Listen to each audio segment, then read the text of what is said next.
कार्यात्मक संगठन ढांचे के दोषों को एक बार फटाफट दोबारा से रिवाइज कर लेते हैं। संगठन के हितों की अपेक्षा जो विभाग है वो अपने हितों के बारे में ज़्यादा सोचने लगता है तो संगठन को नुकसान पहुंच सकता है। जैसे कि उत्पादन विभाग विपणन विभाग से पूछे बिना ही उत्पादन करता चला जाए ताकि उसके विभाग की परफॉर्मेंस अच्छी नज़र आए, तो ये करना जो है वो संगठन के हित में नहीं होता है। सेकंड है, कोऑर्डिनेशन करने में, डिसीजन लेने में मुश्किल होती है। कब ज़्यादा मुश्किल होती है? जब विभागों की संख्या बढ़ जाती है। अभी तो हमने केवल एक ऐसा विभाग देखा है जहाँ पर कि संगठन में केवल 4 ही विभाग है, उत्पादन, वित्त, विपणन और मानव संसाधन। तीसरा है अस्थिरता, क्योंकि जो मैनेजर है, जो हेड है, उसे एक विभाग का काम तो बहुत अच्छे से करना आता है, लेकिन अगर उसे अगले विभाग का हेड बना दिया जाए तो शायद वो उसको अच्छे से नहीं कर पाता है। नेक्स्ट है और बहुत इंपॉर्टेंट है, मोस्ट इंपॉर्टेंट है कि उपयुक्तता, यूटिलिटी। कार्यात्मक संगठन ढांचा किस तरह के संगठनों के लिए सबसे ज़्यादा उपयुक्त है? ये 3 चीज़ें दिमाग में रखिए, केस स्टडी करते समय आपके काम आएंगी। नंबर 1, जब संगठन का आकार बहुत बड़ा हो। If the organisation is very big in size, अगर संगठन का आकार बहुत बड़ा है तो हम कार्यात्मक संगठन ढांचे का प्रयोग कर सकते हैं। दूसरा, ऐसा संगठन ढांचा हो जहाँ पर कि अलग अलग विभागों को या फिर जहाँ पर कार्यों के आधार पर अलग अलग विभाग बनाए जा सकते हों, जहाँ क्रियाओं में विविधता हो, अलग अलग तरह के काम किए जाते हों। और तीसरा, जहाँ पर उच्च कोटि के विशिष्टीकरण की आवश्यकता हो, हाई ऑर्डर स्पेशलाइजेशन चाहिए हो। तो 3 चीज़ें, अब बड़ा आकार, क्रियाओं में विविधता और विशिष्टीकरण, ये 3 परिस्थितियों में कार्यात्मक संगठनिक ढांचा बहुत बहुत बहुत उपयोगी होता है। जब मैं आपसे क्वेश्चन आंसर्स पूछूंगी इस चैप्टर के, तो मैं पूछूंगी आपसे इससे रिलेटेड क्वेश्चन। चलिए आगे चलते हैं प्रभागीय संगठनिक ढांचे के बारे में। अब हम बात करते हैं कि प्रभागीय संगठनिक ढांचा क्या होता है। तो प्रभागीय संगठनिक ढांचा एक ऐसा संगठन ढांचा होता है जिसमें अलग अलग विभागों का निर्माण जो है उत्पादित वस्तुओं के आधार पर होता है।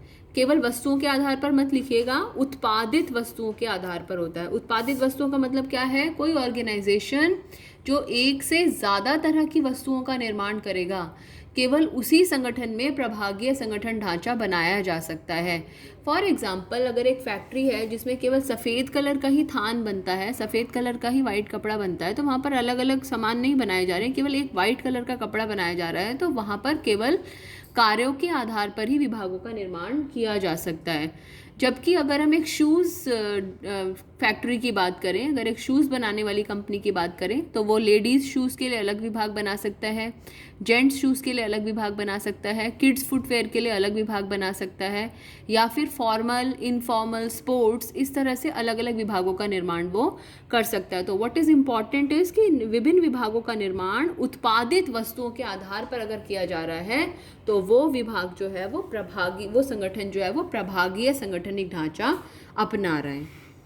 और यह संगठन आमतौर पर विविध प्रकार की गतिविधियों में लिप्त होता है। जैसे मैंने यहाँ पर कहा, जब वो अलग अलग तरह के प्रोडक्ट्स बनाएगा तभी और केवल तभी वो प्रभागीय संगठनिक ढांचे का प्रयोग कर सकता है। उदाहरण मैंने दोबारा से पतंजलि का ही उदाहरण यहाँ पर लिखा है, तो वीडियो को पॉज करके इस उदाहरण को आप नोट कर सकते हैं।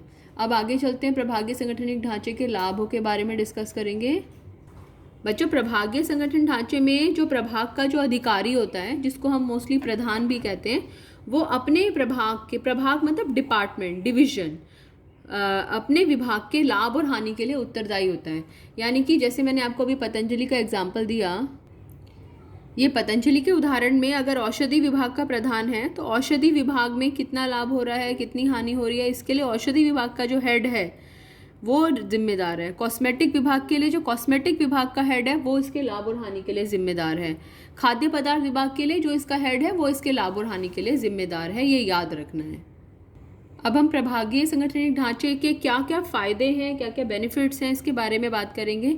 4 बेनिफिट्स हैं, 3 मैंने यहाँ पर लिखे हैं, एक नेक्स्ट पेज पर है क्योंकि जगह थोड़ी कम हो गई थी। तो प्रभागीय संगठनिक ढांचे के 4 लाभ हैं। There are 4 benefits of a divisional structural organisation. क्या क्या फ़ायदा है? पहला तो उत्पाद विशिष्टीकरण, उत्पाद, प्रोडक्ट स्पेशलाइजेशन। कार्यात्मक में क्या था? कार्य विशिष्टीकरण, वहाँ पर उस काम करना आ जाता है। यहाँ पर क्या बन जाता है? वो उत्पाद विशिष्टीकरण। उस प्रोडक्ट से रिलेटेड सारे काम करने उसको आ जाते हैं। औषधि विभाग का प्रधान है तो औषधि विभाग का उत्पादन, वित्त, विपणन, मानव संसाधन, सब चीज़ों के बारे में उसको जानकारी है।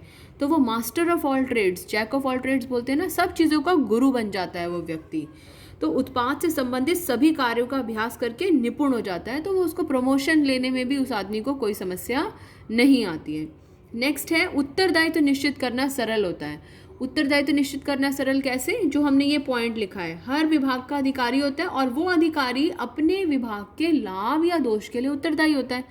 यानी कि औषधि विभाग कितना लाभ या दोष कमा रहा है उसके लिए औषधि विभाग जिम्मेदार है, उससे पूछा जाएगा भाई आपको इतना प्रॉफिट कम या ज़्यादा क्यों हो रहा है।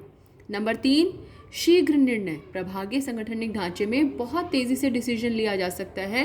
क्यों तेज़ी से डिसीजन लिया जा सकता है? क्योंकि हर विभाग डिसीजन लेने के लिए स्वतंत्र है। औषधि विभाग को कॉस्मेटिक विभाग से नहीं पूछना क्या डिसाइड करना है, जबकि कार्यात्मक संगठन ढांचे में क्या था? उत्पादन, वित्त, विपणन, मानव संसाधन। विपणन का मतलब होता है मार्केटिंग। मार्केटिंग डिपार्टमेंट बताएगा मार्केट में कितनी डिमांड है, उसी के बाद में उत्पादन विभाग उत्पादन करेगा।